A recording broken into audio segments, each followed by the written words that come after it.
Hello, for part of my USB hub power station, I guess you could call it. I wanted to do some research and development on what already existed, and I bought actually 5 of these. Let's see if I can get some. Will it reach? Of course not. Oh, I have the back of the computer, or the back of my keyboard. So, once plugged in, little blue light up there, and every time you switch a USB port on, it lights up.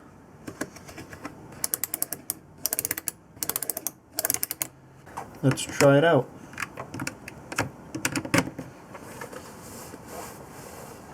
One of these will be mounted onto my desk.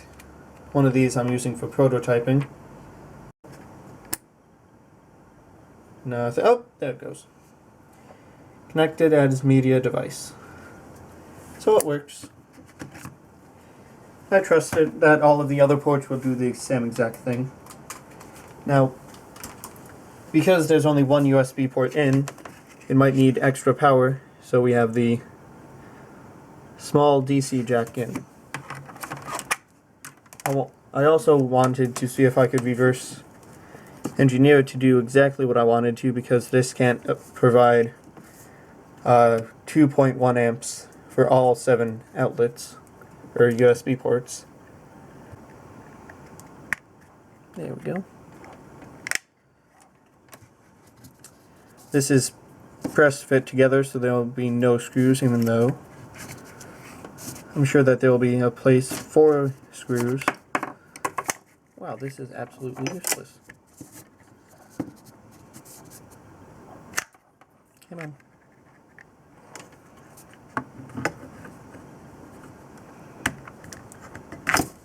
If I get one end like that, there we go. I can just slide up. Oh.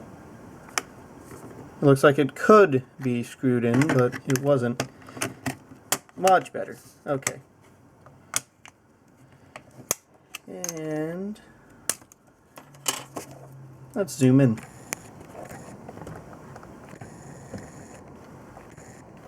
On the back of the board we have one bubble chip, another bubble chip, filter capacitor, the lines in, and big old solder pads for what will probably be the switches.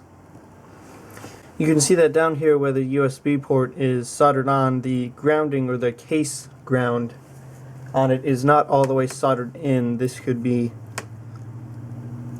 a little bad for the structure and could put some stress onto the actual input pins of the USB connection. You can also see some empty pads for capacitors that I guess they just left out or either put on the other side, and some through hole things for those might be LEDs. Hold on.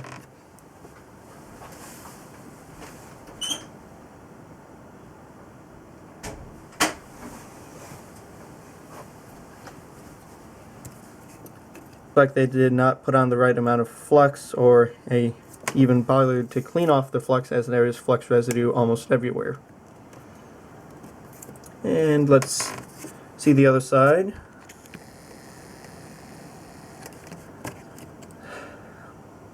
Let's pop it out.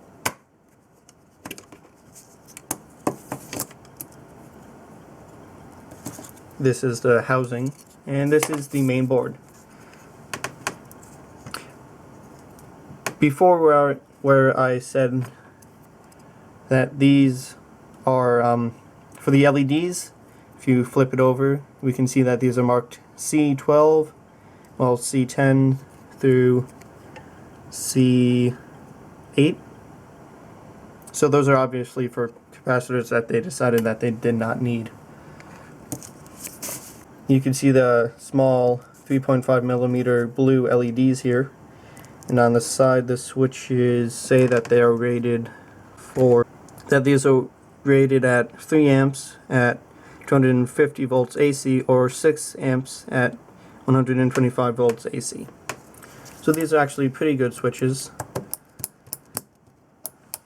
And the board is not made that well. You can see here that it flexes quite a lot and is not that thick whatsoever.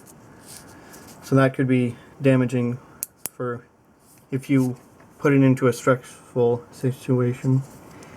And lastly, let's look at the USB ports themselves. It doesn't look like they're gold plated inside, but actually never mind, it looks like. Now let's take a look at the USB housings themselves.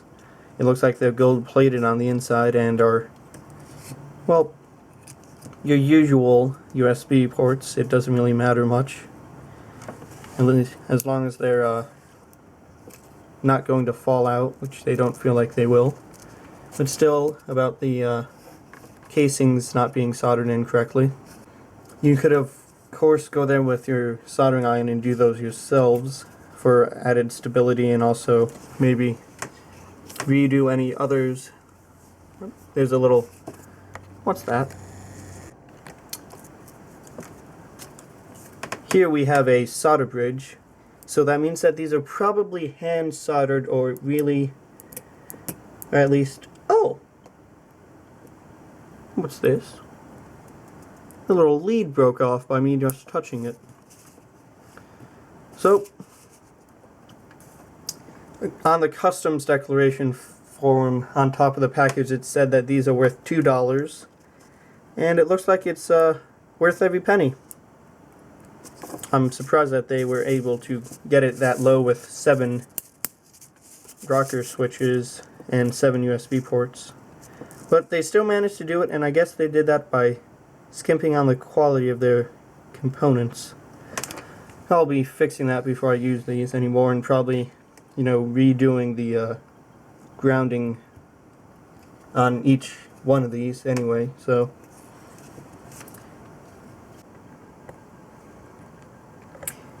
And on the conversation of hack jobs with the hand soldered in LEDs, you could really tell that these were hand soldered, not done by a machine, because of, well, no machine can put 2 parts into the same slot, so they probably pushed this in, soldered it on, then just taking this flat, held it in, and the other hand soldered it in, and that's really why this one is so cheap. In fact, I'm just going to probably break it off if I keep playing with that.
Even it out a bit.